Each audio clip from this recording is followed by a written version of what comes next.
En direct de l'Assemblée nationale, Souleymane Niang. Alors on vient d'entendre ensemble, le bureau a été finalement constitué, à part quelques incidents isolés. On va s'arrêter encore sur ces incidents. On peut dire que c'est suite et pas fin du quiproquo finalement entre Aminata Touré et ses camarades du parti. Aujourd'hui encore, Farba Ngom a tenté de voter par procuration à sa place, mais c'était sans compter, on va dire, la ténacité des députés de l'opposition. Jusqu'à quand va-t-on avoir droit à ce spectacle, Souleymane ? Bonsoir Sarah, on aura droit à ce spectacle jusqu'à ce que les forces s'équilibrent, disons, au plan politique, hein, parce qu'il me semble que ce qui s'est passé entre hier et aujourd'hui, c'est un rapport de force qui s'est établi sur la base de la nouvelle configuration de l'Assemblée nationale qui est inédite, avec deux camps à presque égalité entre l'opposition et la majorité, et chacun a voulu définir son périmètre, tracer les limites, et notamment l'opposition qui marque son territoire de façon tout à fait littérale, à force de bras.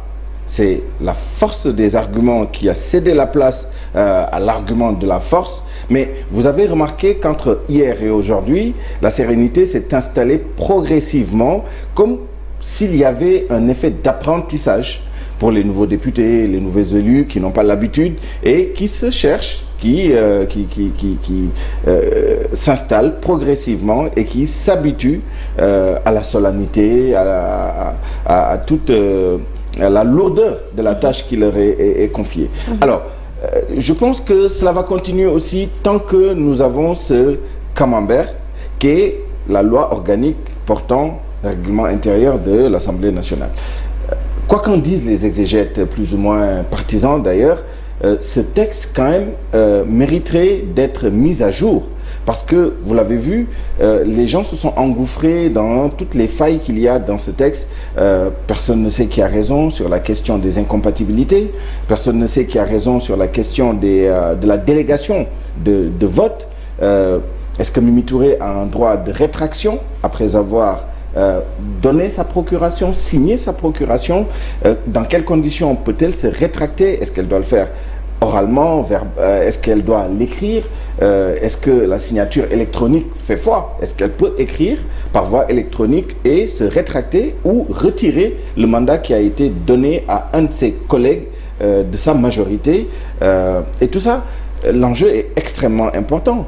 Une voix de moins dans chacun des camps a une conséquence extrêmement significative sur le rapport de force d'abord et sur les conséquences politiques que cela peut avoir à l'Assemblée nationale. Alors, on poursuit toujours avec l'avenir d'Aminata Touré au sein de Benno Bokk Yakaar, parce qu'il faut aussi l'évoquer quand on sait qu'elle qualifie la nomination de Amadou Mame Diop comme une injustice et qu'elle se dit déterminée à combattre l'injustice. Alors, quel est l'avenir de Aminata Touré selon vous dans la coalition Benno Bokk Yakaar, au sein du parti APR en tout cas? La question subséquente et le début de réponse, c'est jusqu'où Aminata Touré est prête à aller dans son bras de fer avec sa propre majorité. Ira-t-elle jusqu'à la rupture totale avec toutes les conséquences politiques que cela peut avoir? Et restera-t-elle dans le giron tout en continuant à se battre pour ses principes, ses valeurs et contre ce qu'elle considère comme un abus déjà de pouvoir et une sorte d'usurpation de fonction du président actuel? Quoi qu'il en soit, l'avenir de Aminata Touré, aujourd'hui, elle est à la croisée des chemins. Elle a beaucoup de choix à faire. Aminata Touré, c'est une candidate potentielle, on l'a dit depuis plusieurs mois, à la présidentielle de 2024. Peut-elle le faire en dehors du giron? Aminata Touré, c'est quand même une personnalité qui compte dans son camp politique, même si, comme le disent certains, elle n'a pas une base électorale identifiable et significative qui pourrait lui donner. Mais elle compte. Elle a mené la campagne et ce n'était pas la première fois. Elle a occupé des fonctions extrêmement importantes et elle doit manœuvrer très très serré pour vraiment ménager le chou et la chèvre, c'est-à-dire continuer à entretenir l'espoir d'une carrière qui va largement au-delà de ce qu'elle vit actuellement, tout en restant dans un camp politique bien ancré, avec ses soutiens au sein de ce camp et en ayant quand même un point d'ancrage. Parce que ce qu'il faut craindre pour Aminata Touré, c'est qu'elle sorte de son giron et qu'elle soit un électron libre qui n'a pas de point d'ancrage ni dans la majorité ni dans l'opposition. Et à partir de ce moment, ça peut être assez risque et péril. Donc aujourd'hui, comme on dirait en wolof, dafa nekk si guddi bu bët setagul. Donc elle est à la croisée des chemins et elle doit bien réfléchir à ce qu'elle va faire.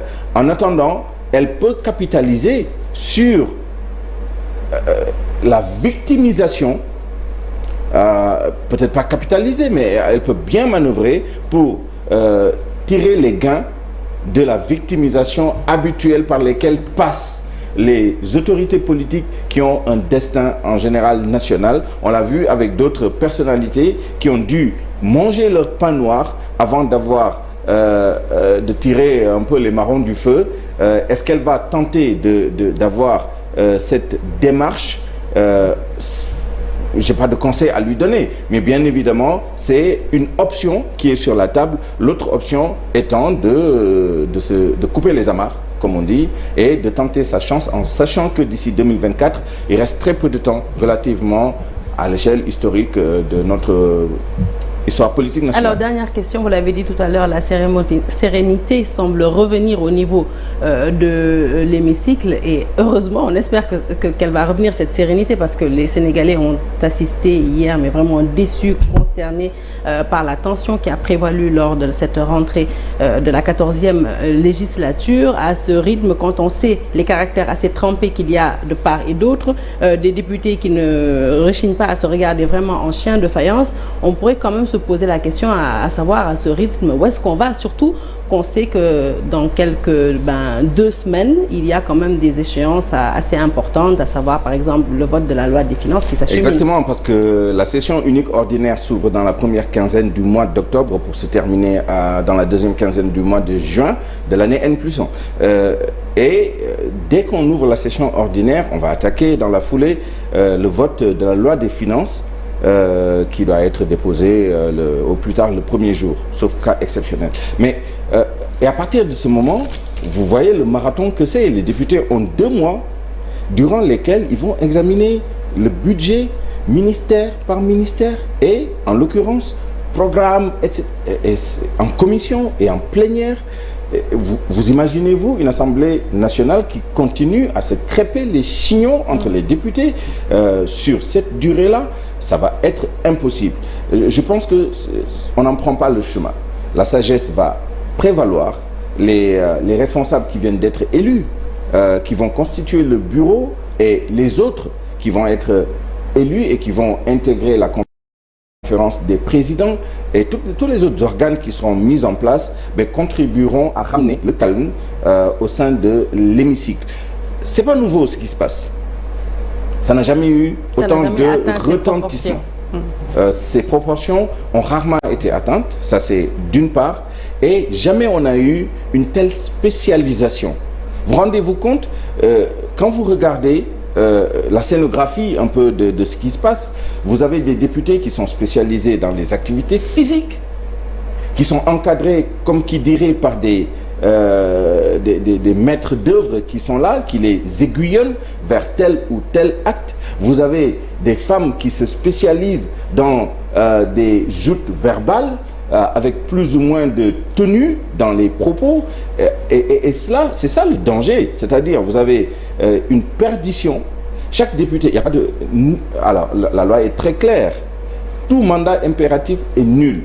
On ne peut pas venir à l'Assemblée nationale pour une communauté, pour une cause, pour une catégorie, etc. On est député. Avec tout ce que cela implique comme responsabilité, chacun individuellement et au sein des organisations, des groupes parlementaires, des regroupements quelconques qu'on peut avoir. Mais imaginez-vous des députés qui n'ont de tâche durant toute la législature que de rendre l'appareil à tel député, donner la réplique à tel autre député et éventuellement surenchérir même sur la violence physique avec tel ou tel autre député. C'est extrêmement dangereux. Bien naturellement, on espère que cela ne va pas prospérer, que cela va s'arrêter, et on compte sur la sagesse, bien naturellement, des responsables des groupes parlementaires, mais surtout sur la compétence, les capacités du président de l'Assemblée nationale. On a vu ce qui s'est passé avec la présidente temporaire hier, qui a été choisie sur la base de l'âge, et du président élu. Les premières prestations ne sont pas très reluisantes, mais on sent qu'au fur et à mesure, le président commence à prendre le pli. Il a une longue expérience parlementaire, très peu d'expérience de ces situations. De toute façon, personne n'a cette expérience, puisque c'est la première fois qu'on a une assemblée générale avec une opposition aussi bien représentée. Merci beaucoup, Souleymane Niang.